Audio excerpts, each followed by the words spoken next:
What's up, guys? Welcome to Realist No Cap. This is the first episode. My first guest is my mum. Mum, say hi. Hi everyone. Yeah, we're just gonna have a chat about mental health and just some of the thoughts that she had prior to having kids with mental health to what she thinks of mental health now. So, welcome, Mum. Thank you for being on here, being on the first episode with me. Let's have a chat about mental health. But I want to know about what you thought of mental health before being married. Talk to me about if it was even existent back in your day. Yeah. Well, I was born in the early 70s. Growing up, there wasn't really anything called mental health when I was growing up. Born and raised in Wellington, Porirua. My parents moved us up to Kandala, and Kandala was an area where there wasn't that many islanders. But yeah, growing up in Porirua, there was no such thing. But it's not because we were growing up in Porirua, it was just because that at that time being islanders, I don't believe any Samoans, family or family friends that we were associated at the time, there was no such thing as mental health. There was a thing about, going through something, but it wasn't called mental health. It was just called, you're sad for the moment and you just get over it. It was just an unspoken rule, almost. Even within my own upbringing with my brothers and sisters, there was no such thing as being sad for a long period of time, or it being called anxiety or depression. There was absolutely no sort of, it just didn't exist. Meaning it may have, but it wasn't given a name. It wasn't accepted, not in my family anyway, or in my circle of. Or in my parents' circle of friends or family, it wasn't Spoken of. Not spoken of, and it also wasn't accepted. And it's not that somebody told me it wasn't. It was an unspoken code. It just was not existent. Even if you could physically see somebody being sad about something, it became a joke, and I believe it still does. It becomes a joke. It becomes something that we mock. We find humour in it, and you see that in a lot of our island comedy. It was because that's the way it was, it was not spoken about. And even if I was to say, for example, to an aunt or to my parents, that I was feeling some sort of way, or I was feeling sad or depressed about something, it wasn't something that they would continue in talking about. It was, we'll just get over it, and that's how it was. You get over it, you cry a little bit, and you get over whatever it was. Yeah. Oh, that's actually a lot. I guess it's a lot for your generation. It's nothing to us, and I believe that a lot of people that was born and raised around the area around the era that I was, we all know in my generation it was nothing. It seems to be a lot to maybe your generation, but it was nothing to us because it was nothing to our parents. It didn't mean nothing to them. Therefore, you were raised that it should mean nothing to us. Even if for some of us that may have suffered some form of depression, we all knew that it was not to be spoken of, and that's how and why it came up through comedy, because it was something that you spoke about at school with your other island friends, because they got it, they understood it, because they were raised around the same sort of thing. So therefore it became a joke. It was a joke and a funny thing that one of us got a hiding the night before, and we all laugh about it because we went through the same sort of thing. Right. So do you want to just talk us through how did it feel to know that you had kids that suffered mental health? Or even let's just go a little bit before that, when you discovered or believed us when we said we had it, because it took quite some time to get you to understand that we did have it and that it was real. I think by the time I learned or realised what depression was and that my own children were suffering that, it was really late in the game, you know, it was years late in the game. By the time I realised it was almost too late, you know, having your sister almost take her life, that brought it home to me and sort of made it a bit more real. Well, it meant that I had to confront something that I was denying. I had to come to the realization that, wow, depression is real. Because what is it? How did this happen? And even after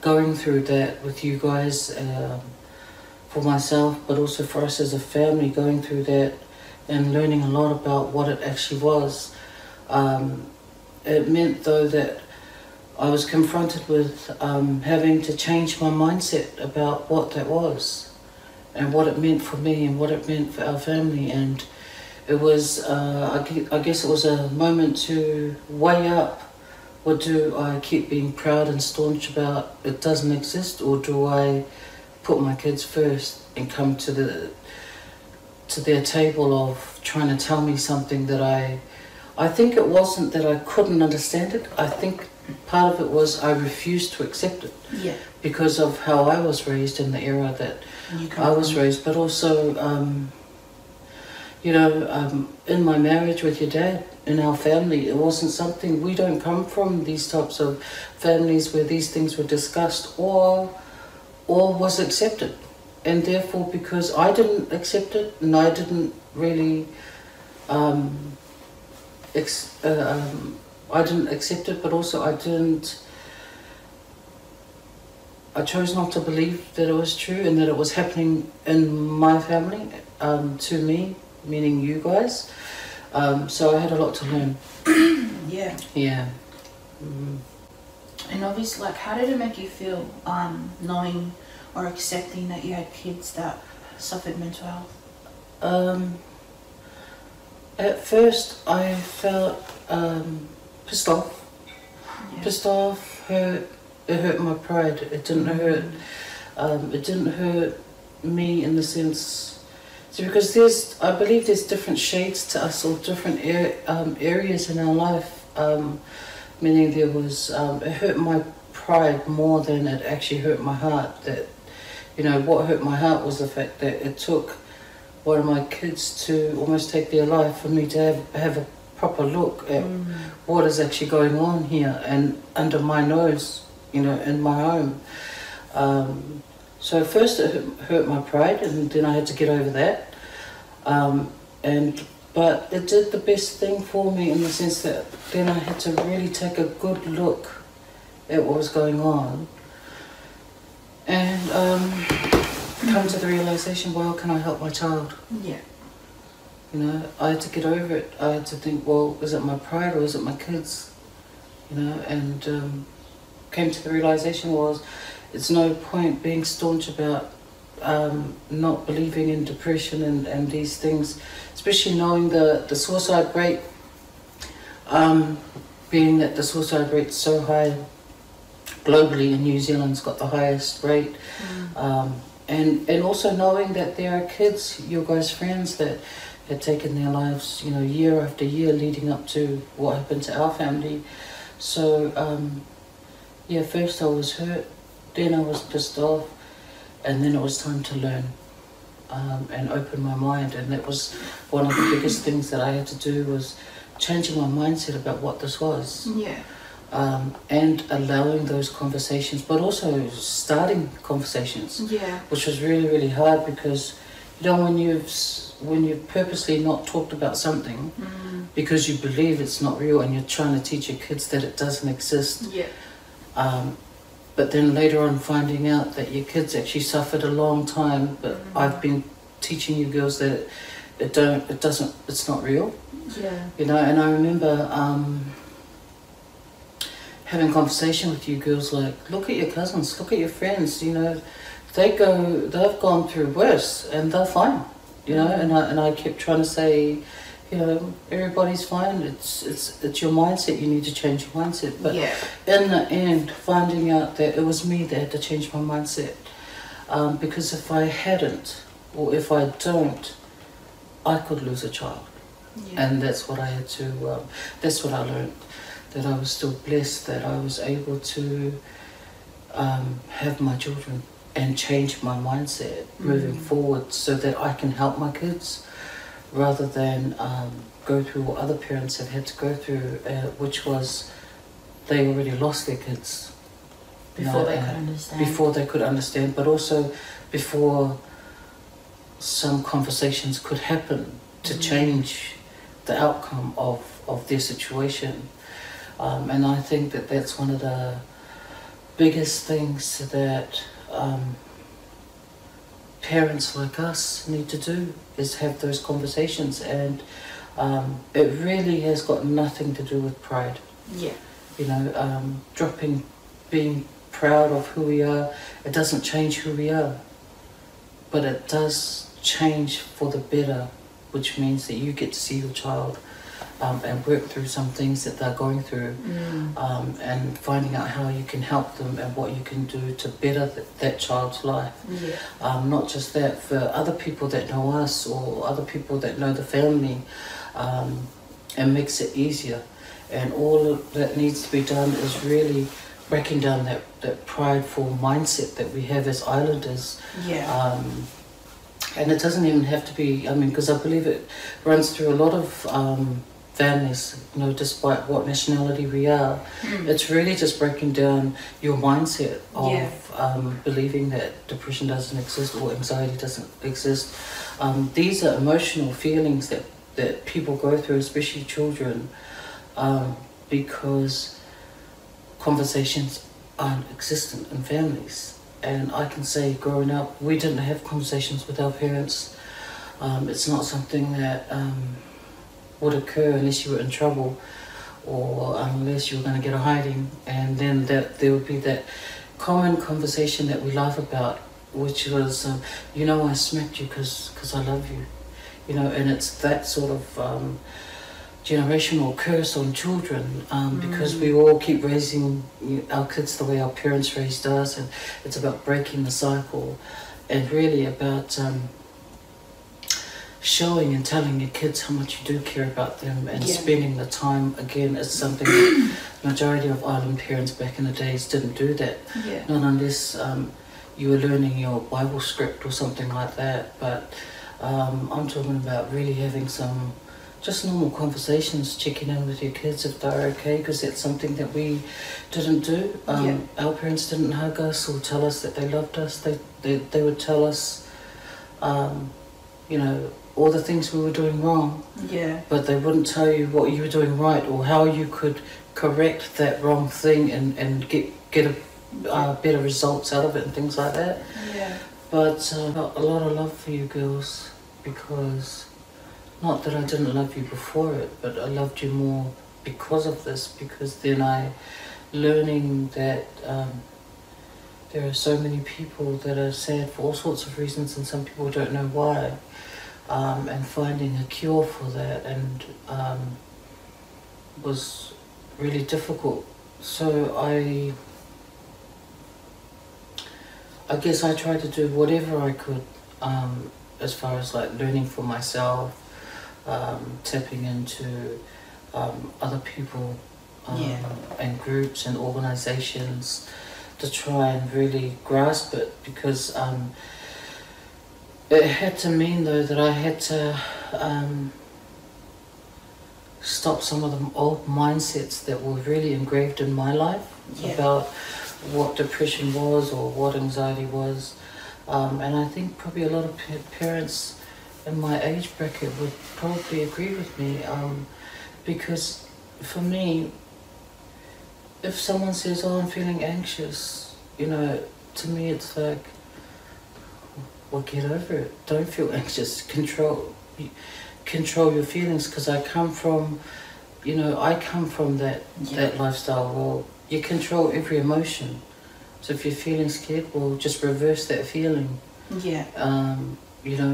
But then that person could say, well, how do you do that? Yeah. And then you've got to have some sort of an answer, but it's not as easy as just reversing the feeling. Yeah.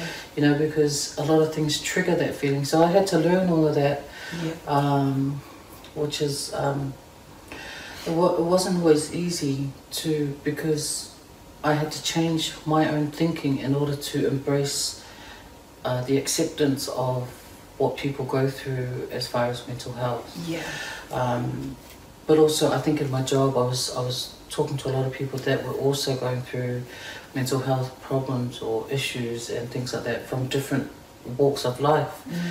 So it was something that looking at you guys and what I knew, what you guys were going through, embracing that, praying about it, and just trying to find out how I can help. What can I do to help the situation or help you guys with what you're going through? And I think a lot of that came through, well, firstly accepting that it does exist. Second, that not everybody can manage it, or not everybody copes well. Yeah. And it's about finding different ways to help this person cope. Yeah. And some of that is through aromatherapy, certain smells and things. Some of that is actually talking, like getting therapy through counsellors and psychologists, or even a trustworthy family member or friend or cousin or something like that. So it was learning about all sorts of things to different do with coping mechanisms. finding out different coping mechanisms, but also finding out how can we as parents support our children through something like that. I mean, there's a big difference when a friend's telling you that they suffer anxiety or they suffer depression, and actually hearing your own child say that they're suffering. Two different ball games there. So it's really just about changing your own mindset, finding out how you can be a tool or a support to whoever, whether it be your child or some friend. And actually not looking back and re-accepting the old mindset of denying that it actually is real and it actually is an issue. And I believe that there were probably people in my era that suffered depression. Again, it just wasn't something that was brought up. But coming into like your guys' generation, you guys are more open-minded about discussing these types of topics. And I guess we're coming into this generation of your generation trying to discuss it with us. We come from a different way of life. So it's really just about merging the two and finding the better finer tuning of how to coexist together and providing that type of support for your children. I remember there'd be times where, like, I'd tell you, Mum, I get anxious before I go to work, and you'd be like, why? Like, say a prayer, and you'd say things that to me, like, I'd just be like, okay, but I'd walk away from that conversation feeling like, why don't you get it yet? Like, I'm telling you every day, this is a constant thing. Like, I was trying to find different ways to communicate to you that I felt like I just didn't want to live. And at that time, I was living by myself, and I remember just being so depressed at that time. I think 2017, and I remember you just trying to understand, but it just wasn't there. And I remember there was a period where I told you, Mum, I'm not going to work, and you gave me the hard boot and was just like, you want to live by yourself, you want to live like a big girl, you got to go to work, whether you're feeling sad, mad, whatever, you get up and you go. And I remember just thinking, like, you're so understanding in every aspect, why can't you just understand what mental health is? And then I think like you helped me out a lot in terms financially in that time, because at that time I wasn't going to work, but I think I just couldn't believe you didn't get it after so many times. And then I think even when you did get it and you were trying to understand and you were trying to book us psychology and counseling appointments, we just didn't know how to take that, because you were just so on board, really just ready to help and wanted to do anything for us. But I think we just rejected it because, well, I know I did a few times, and I could see you were really trying to find a solution. You offered us family counseling, individual counseling, to see any psychologist, whatever the cost, just to try and get us to help. And I guess we just both rejected you and your help. Because just at the time it just felt like Mum doesn't get it. I'm not going to keep trying, and now that she's trying, whatever, she can just whatever with it, because we've been trying. I can sit here and understand that now. I wanted to shoot you guys both. When I fully sort of got it, it was now felt like I'm on board now. Here we go, I'll do this, I'll do that, and I was getting a lot of rejection. But by then I think I understood it enough to know not to take it to heart, you know. And you really didn't give up. You just kept trying. Well, when you're faced with the thought of it's not about me, you know, and I had to come to that realization. Oh, hold up, hang on, this is not about me. It's about my kid. It's about my daughter. So I've got to drop my whatever I think, your guard, and I've got to come down to that level and really fully understand what's going on. And when you're making that transformation in your mind of, again, changing your mindset, and also realizing that, hey, hang on, I almost lost my daughter, then nothing was going to stop me to find the solution. And I believe all parents believe, you know, they have that same thought. They would kill for their kids. They would climb the mountain for their kids, or, you know, to save your child from any type of pain. You would do anything. And so I was willing to, I believe your dad and I was willing to do whatever it took to meet you girls wherever you guys were, to help pull you guys out of whatever it was. And it meant, though, that we had to change a lot about our thinking and what we thought, and really realize that this ain't about us. This is about what you girls are going through, and us coming to where you guys are to understand, to go through the process to help pull you guys out of that darkness that you guys felt that you guys were in. And it meant that in that process we had to change a lot about ourselves. So then together, I think we've journeyed some tough terrains and some, you know, we've climbed some tough hills, and we've still got a lot of way to go. But had we not really changed our thinking, we wouldn't be sitting together now. That's it.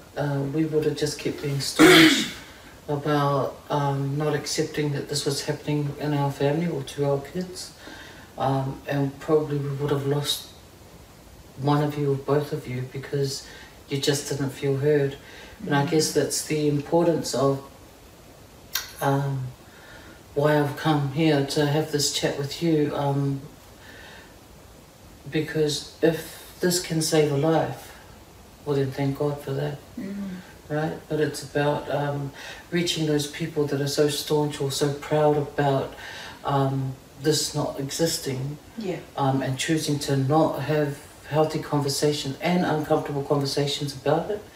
Then this is what this episode is about, having these conversations to let other families like us know that it just takes that one chat to save a life.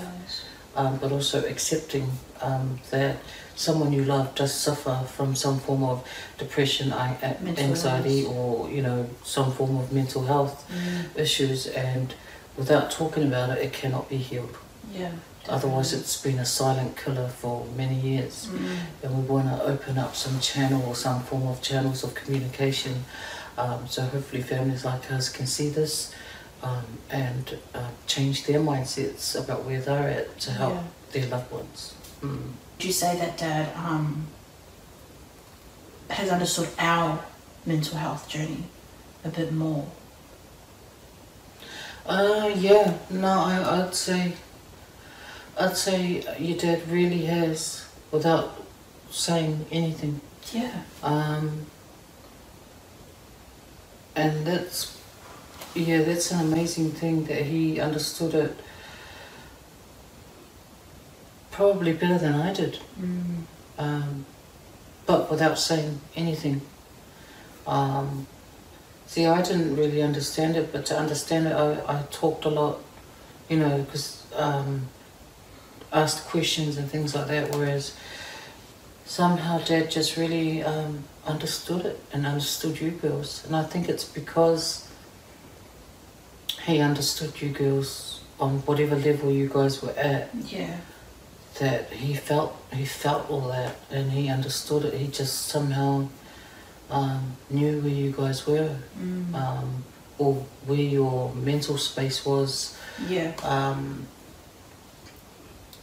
That he was just able to sort of almost tune right in to the frequency that you guys were at, whereas I struggled a lot, and it took me hours and hours and a long time to try and actually unlock it in my own head. Yeah. Yeah. That's true. And a lot of people struggle to find help or struggle to find ways of coping. But there are definitely there are different ways of finding solutions or ways to help people. And some of that is, again, through counselling. Some of that is through just talking. Some of that is listening to certain types of therapeutic music, writing, poetry, reading. Yeah, there's a lot out there that can really help. Yeah. Did that sound ridiculous to you when we would explain to you like what anxiety is? And even to this day when I get it with you and we're in the car and I'm like, Mom, I'm just anxious, I can't step out. And do you remember how you get so frustrated and be like, what is that? Do you, now that you're a bit more understanding, but at the time, did it sound ridiculous to hear that I can't get out of the car because there's too many people, or I can't walk in to buy bread because there's just way too many people there? Yeah. And I do. It was frustrating. It still is frustrating. Because then I mean, there's moments where when you do get anxiety and it's in the most inconvenient time. Yeah, it is. But also if it's about, I can't go in there because there's a lot of people in the supermarket, I think, girl, but we know that there's a lot of people at supermarkets. Get your ass in there. Get in there. But yeah, on a serious note, yes. But that's just me. That's just me thinking as your mum, well, don't use that as an excuse. Yeah. Get your butt in the supermarket. Yeah. But when I, there are times when I look at you and you're saying that, and if I can see it in your eyes that you are hurting, then obviously using that as an example, I would then offer to go into the supermarket. But I do know that everybody has different days, right? Yeah. Everybody has different days. Some days are great days, some days are bad days, some days are sort of 50-50, depending on how your day is going. Yeah, everyone deals with it differently. Like, sometimes you can't even tell with me. And I think that's just because I go through a lot by myself. I'm my own therapist. Yeah. I need to coach myself out of it. And sometimes I feel like I can't come and say it. I need to be away to figure it out and come back to life. Yeah. Everyone just goes through it so differently. And everyone's had to respect where everyone's at. And I think... And it's been massive for you to learn, eh? Because... Oh, it really has. It really has. I think the overall coping, or how we've coped as a family, is really love, isn't it? Having a deeper love for each other, love with understanding of each one of our mindsets and what we go through each day. I mean, all the hurdles that we've gone through in our own family to understand mental health, that wasn't easy, you know. There was some real deep shizzles that we went through as a family. Yeah, it really was. And we overcame it because one thing was really, really clear. It was our love for each other. Yeah. And I think... It's also what brought us all home. At that time, everyone was living out of home. Yeah. It was just you and Dad. And then because we had to go through that as a family, we had to come back to each other to help one person come back to life. And it actually, as uncomfortable as it was, we did it. We really did. 2 years now. It's been 2 years now. We all live under the same roof, which is very different. But where I feel like now we have so much more respect for mental health, for each other. Everyone knows how to read each other very well. Everyone knows when someone's going through it. And it must have been so big for you as well, Mum, because you're someone who sits in a house with people that suffer mental health, but somehow you've had to learn how each person deals with it differently. And you've had to learn how to come back a little bit, because you used to be you're such a go-getter and you're such an organized person. And people that often suffer mental health are not organized people. Like for me, I'll have a million things to do tomorrow, but if I don't feel like doing it and if I'm just going through it, I'm not going to get up. Where you come from, why the F are you not up? You've got shit to do. And you've really had to learn mental health from 3 different views. Yeah. And again, it's because of love, isn't it? Yeah. Had it not happened, had it not happened in our family, I would still be really proud of, I'd still be holding on to pride. Yeah. Saying, oh no, that don't happen in my family. Oh, please, it does in every family. Yeah. It's just that I chose not to see it, hear it, or talk about it. And I can sit here now and think, well, what did it hurt to talk about it? No, it didn't. Did it hurt to admit it? Well, no, it didn't. But what did it do? Well, it saved my kid's life. Yeah. So I'm really thankful for that. And again, and I guess this is the evidence of my changed mindset. Is if I can sit here and have this uncomfortable chat with you to save somebody's life out there, or save the mindset of some parent that happens to be on YouTube watching this, then it was worth feeling a little uncomfortable and having these chats. Yeah, if it saves at least one person or changes somebody's mind about mental health, then it was worth it. And that's really why I wanted to have you on as my first guest, because I wanted to get a parent's perspective on it, because I know it's something that we've had to work at for maybe, I don't know, 6 to 5 years. It's been something that has constantly tested us. But I wanted to show that, I wanted to show this episode because of the era that you come from, and you raised us to be strong and smart, and You raised us to be able to take the world on. And I don't regret any of that. It's made me who I am today. But also I wanted to show that that you can understand your kids. And you can come to that. And it's taken you a long time to come to that table, but you're here. You're here now. Oh, yeah. And I love that we can have these chats, Mum.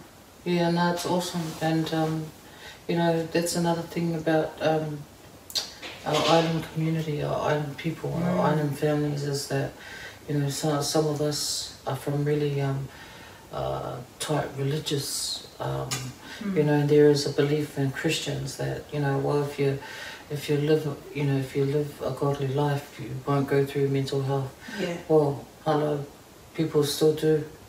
You know, if you're feeling, you know, all worked up because you have a job interview or whatever, that's mental health. That's going through something. So, you know, all I want to say to my poly families out there, believe that, you know, if you've got a godly lifestyle, that you won't. Well, you still do, but that's where you use some of the words in the Bible. You know, trust in the Lord and let God fight those battles. But those battles doesn't mean that you can't go and get help from a psychologist or a good friend or a counsellor. Avenues, and there are ways of getting help. There's groups and organisations. Again, you know, a lot of our poly family are prideful and are private. Yes. You know, that mindset that is allowing our kids to continue in a dark path of suicidal thoughts when we don't remove that pride and have those conversations. You know, and get help. Don't be scared to get help. Don't be prideful to stop getting the help that you need. If you can't help, then, you know, let the professionals do it. You know, because we have a lot of poly family that don't want to reach out to professionals because they don't want everybody to know that somebody's suffering. But hello, if you're suffering, everyone should know. Get the help that you need. Save a life. Yeah, that's it. That's something we definitely have to learn, because you and Dad did raise us to be very private people, and use us still very private people. And it's something that we've had to learn, that there's, yes, you can be private, but there are certain things that you don't have to keep private, and mental health is definitely one of them. If you're suffering, say something. Then yeah, definitely speak up. Speak up. It's never late to speak. Yeah. Thank you, Mum, for joining us on the first episode.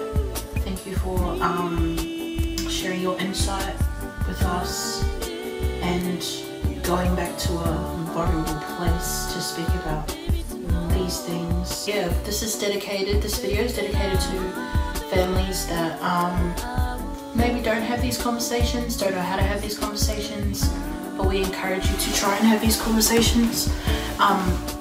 We didn't overnight have these conversations. This was a lot of work that my family and I had to put into having these conversations, to be comfortable with each other and to not judge each other about where everyone's at.